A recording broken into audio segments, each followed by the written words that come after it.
Mga isyong legal at panlipunang serbisyo. Ating balikan.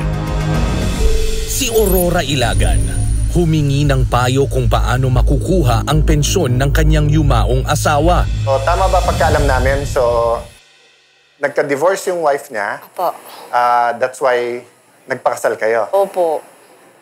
And then now, hindi mo makuha ang SSS. Ang kanyang death claim at the same time yung magiging pension niya na malilipat dapat sa akin po. Wala tayong divorce. Opo. Pero recognize natin ng Supreme Court natin na kapag kayong isa ay foreigner at nagpa-divorce siya, lugi naman yung Pilipino kung siya kasal pa. Opo. Tapos yung foreigner, pwede na mag-asawa. Meron lang. Kaya lang may procedure. Opo. Napupunta ka sa korte, ipapakita mo yung divorce, yung decision ng korte din na divorce, no? O yung decree ng divorce. At pagkatapos, korte ang magsasabi dito, libre ka na magpakasal.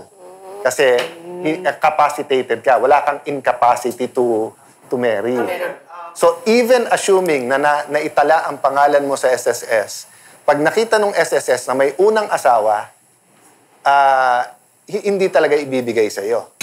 Because they would be violating the law na dapat sa spouse or sa ibang legal dependent. I feel bad na unang-una maraming misinformed, but sana man lang nabigyan ka ng advice kasi technically, kung marirecognize yung divorce na yon, kung hindi ko alam yung circumstances, pero kung marirecognize yung divorce na yon, pwede kayong ikasal ulit.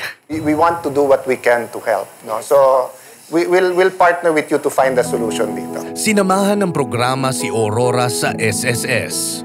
Nang ipinaliwanag sa kanya ang batas na umiiral at polisiya ng tanggapan, hindi man naging pabor ito kay Aurora, agad niyang tinanggap ang desisyon at nagkaroon siya ng closure sa usaping pensyon. Bilang karagdagang tulong kay Aurora, nagbigay ang CIA with BA ng puhunan para ang maliit na negosyong tahian ni Aurora magkaroon ng extra income. Papasalamat po ako kay Senator Alan, kay Ate Pia, kay Kuya Boy sa naibigay sa akin na tulong para po sa aking dagdag na puhunan sa aking munting negosyo. Usapang titulo ng bahay na binili sa Pag-ibig ang problemang inilapit ni Almer. Kuya Alan, 2009 po kasi, pumunta ako sa Pag-ibig. Bumili ako ng bahay sa kanila, yung foreclose. Ngayon, 2009 hanggang 2011, inaanohan ko siya, binabayaran ko siya ng monthly amortization. Pagdating ng 2011, na ano ako sa pabrika, nabayaran ako. Yung ibinayad sa... Na-retrench ka? Na-retrench po. Okay. Yung ibinayad po sa akin, ibinayad ko po kay Pag-ibig para nang sa ganon, mapasa akin na yung bahay. In case na ano man ang mangyari, Bahay ka na. may ano na yung mga anak ko, hindi sila magkakalat. Yun po ang inisip ko noon. Kaso po, hanggang ngayon, hindi pa po nakapangalan sa akin yung ano. At any point in time, binigyan ka ba ng checklist? Wala po eh. Wala po. Kasi yung history niyan, di ba, nagsimula yan sa anti-red tape. Oo. Tapos ang tawag na natin ngayon, ease of doing business.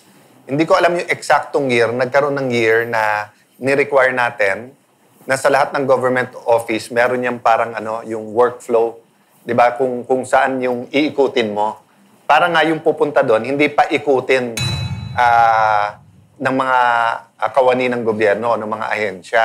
So, doon pa lang sa kinuwento mo, ramdam namin yung hirap na yan, ha? Oo. Talagang, yung bang maghulat ka na lang, ano ba nga naman yung may flow, tulad ng sinabi ni Alan? So, ramdam namin yan. Sana man lang si Yan nga po, Pag-ibig, binigyan din siya ng advice, di ba? Na pagkatapos mo tong hulugan, tandaan mo, mag-ipon ka rin para sa... Pero kailangan maraming detalye at impormasyon ang ating malaman. Kaya sabi nga ay pasasamahan ka. Kasi to be fair to many of our agencies, pati kawani ng gobyerno, di ba? Kasi minsan, halimbawa, dumadaan ako sa Bureau of Immigration, di ba?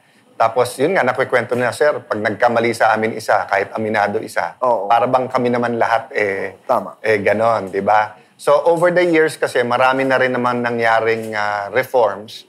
So, let's check. Sinamahan ng programa si Almer sa tanggapan ng Pag-ibig.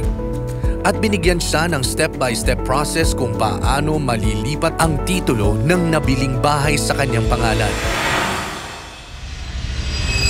Sa pinakahuling follow-up, sinamahan din siya ng CIA with BA sa City Hall para makuha naman ang tax declaration ng bahay. Kaunting panahon na lang ang hihintayin ni Almer bago tuluyang mapa sa kanya ang titulo ng kanyang bahay. Maraming salamat po, Kuya Alan, Ate Pia, Tito Boy, at natulungan niyo po ako sa pagpaproseso ng aking papeles sa Pag-ibig upang may transfer sa aking pangalan ang titulo. Maraming salamat po.